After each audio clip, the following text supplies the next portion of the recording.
Hello and welcome to the next part in this beginner drum lesson series. In the first part I showed you a load of really common and basic beginner drum beats that every drummer should be able to play. I hope you did okay with those. In this next part I'm going to show you how you can play around with the snare drum more. So in a common basic drum beat, usually the snare drum is placed on beats 2 and 4 of the bar. It's called the back beat, the snare drum back beat, mainly played on beats 2 and 4. But drummers can add movement and feel and excitement to a drum beat by adding extra snare drum notes in and around that basic backbeat on beats 2 and 4. And in this part, this beginner lesson, we're going to be looking at placing snare drums in and around beats 2 and 4 of the bar, mainly falling in between the hi-hats. And these extra snare drum notes give movement to a drum groove. Some have the effect of pushing the drum beat forwards, and some have the effects of pulling it back. And you'll know what I mean as we go through each individual example. You'll feel that some have a sort of full momentum, some have a pull back.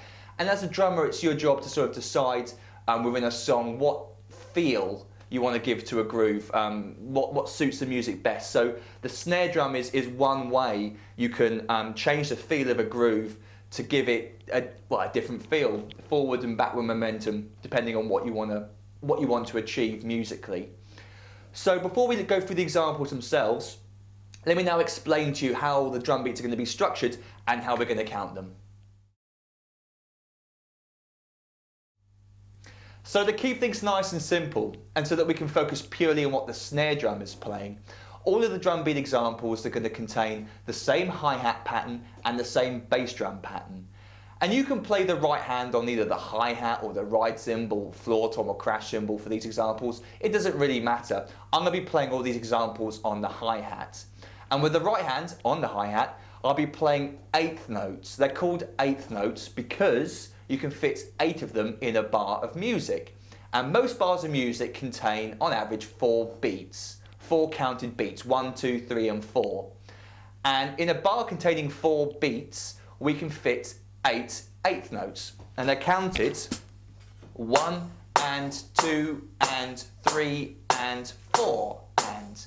So each beat of the bar contains 2 eighth notes. 1 and for beat 1, 2 and for beat 2, 3 and beat 3, 4 and beat 4.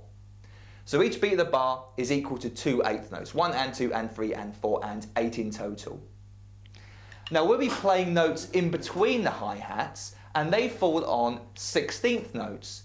Without getting too complicated, I'm just going to show you how it lines up with the 8th notes. So if we put the 16th notes counting on top of the 8th notes, then you can see that we're counting 1 and 2 and 3 and 4 and in between each of those, we're counting an extra 2 syllables, or 2 letters in this case, E and the letter A, or how I pronounce it, So to count 16ths, a whole bar of 16th notes, we'll be counting them 1 E and 2 E and 3 E and 4 E and. And what I want you to realise or to notice is that in between each 8th note on the hi-hat, 1 and 2 and 3 and 4 and, it's going to fall either the letter E or the letter A. 1 E and 2 E and So the 16th notes line up with the 8th notes, and what we get in between each 8th note is the E and the So for example, if I was to say a snare drum fell on the of beat 2, then I mean that it falls on the 2 E and falls on the 16th note on the letter in between the and of 2 and beat 3. So that's useful to understand when we go through the examples, is that the extra snare drum notes could be falling on either an E or an somewhere within the bar. So it's useful to understand that if I refer to the of beat 2, then it's the after beat 2, 2 E and like that. So the bass drum is going to be playing on beats 1, beat 3, and the and of beat 3. So if I just now play with no snare drum, the hi-hat pattern and the bass drum pattern while counting 8th notes, so ignore the 16th notes for now, while counting just 8th notes, then this is what the right hand and the bass drum is going to sound like. 1 and 2 and 3 and 4 and bass and 2 and bass, bass, 4 and like that. The snare drum is always going to be played on beats 2 and 4 of the bar, the back beats. We'll be adding extra snare drum notes in a second, but the basic backbeat falls on beats 2 and 4. So we get this all together like this. 1 and 2 and 3 and 4 and 1 and 2 and 3 and 4 and.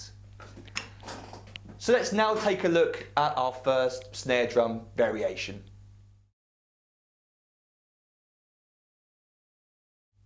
For snare drum pattern A, we have an extra snare drum falling on the of beat 2, in between the hi-hats on the and of beat 2 and beat 3. So our right hand's keeping steady eighth notes all the way through, and the left hand is just going to drop in between the right hand on the of beat 2, in between the and of 2 and beat 3. And it's important that that left hand drops exactly in the centre of the right hand, so that we're not putting it close to the beat 3 or too close to the and of 2, it's exactly in the middle. And 3, right, left, right. So if your right hand's keeping steady eighth notes and you're going to drop the left hand in between, then it's going to sound exactly in the middle. Right, left, right, right, left, right, exactly in between the right hand. It's important that it is placed exactly in between, otherwise it's going to sound slightly different. So let me now play for you the drum beat slowly with me counting out loud. 1 and 2 and 3 and 4 and 1 and 2 and 3 and 4 and a little bit faster. 1 and 2 and 3 and 4 and 1 and 2 and 3 and 4 and. And here's what the drum beat sounds like at a fast and a medium tempo.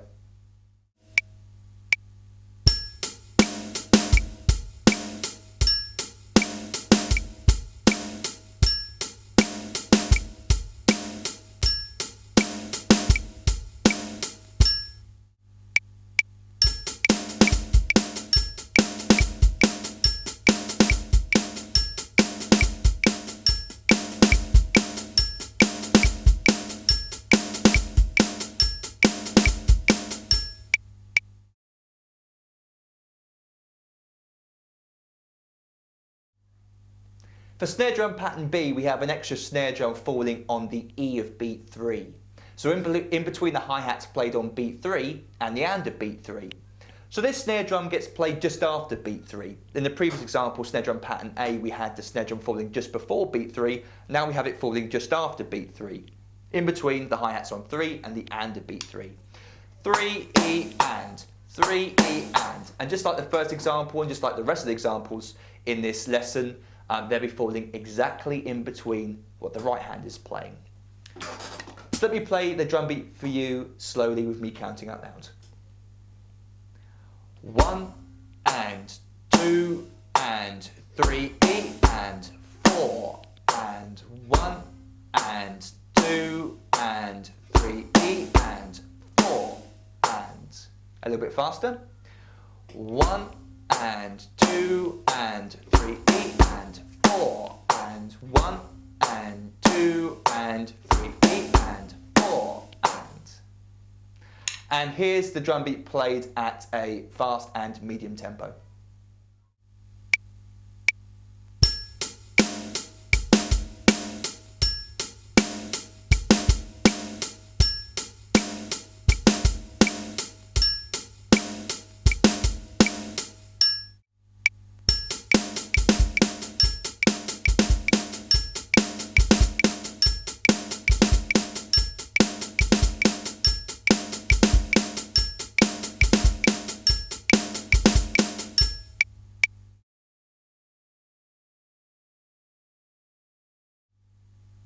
So for the first two examples, snare drum pattern A and B, we had the single snare drum note. We had the snare drum falling on the O of beat 2 just before beat 3, which is a common way of pushing the drum beat forwards. Maybe you noticed it had sort of a forward pushing effect. 1, 2, a 3 and 4, 1, 2, a 3. It sort of pushes into beat 3. Snare drum pattern B had the snare drum on the E of beat 3 and sort of had a pulling effect, a dragging effect, because we play a definite bass drum on beat 3 and then it's followed straight away after by a snare drum which sort of says, hey, I'm not quite finished with beat 3 yet, here's something extra, if that makes sense. So we had like a 1, 2, 3, E and 4, 1, 2, 3, E and 4, without the hiccup kind of movement. For snare drum pattern C though, we have the two combined together. And this is a really, really common snare drum pattern, heard in loads and loads of songs. For example, this snare drum pattern is used by Dave Grohl in the song Smells Like Teen Spirit. This is the snare drum pattern he plays over the top of the quarter notes on the hi-hats. So it is a really common and very popular and very cool sounding snare drum pattern. And all it is combining snare drum pattern A and B together. So we have a snare drum falling on the of beat 2 and the E of beat 3 in between the hi-hats. And it's 2 snare drums in a row in between the hi-hats. So from the and of beat 2, we get this effect, right, left, right, left, right, and a 3E and. 2 snare drums in between the hi-hats on the snare drum, as I just said. And a 3E and a 3E and. Right, left, right, left, right. That's the effect, that's literally what's going on. Right, left, right, left, right. So just the hands on their own, we get this. 1 and 2, right, left, right, 4. And 1 and 2 and a 3E and 4 and. Let me now play the drum beat for you really slowly with the bass drum. 1 and 2 and a 3E and 4 and. So notice the of beat 2 precedes the bass drum on 3, then we have another snare drum in between the hi-hats on the E of 3, and then the second bass drum on the and of beat 3 after the snare drum. So we get a 3E and, snare, bass. Again, slowly. 1 and 2 and a 3E and 4 and.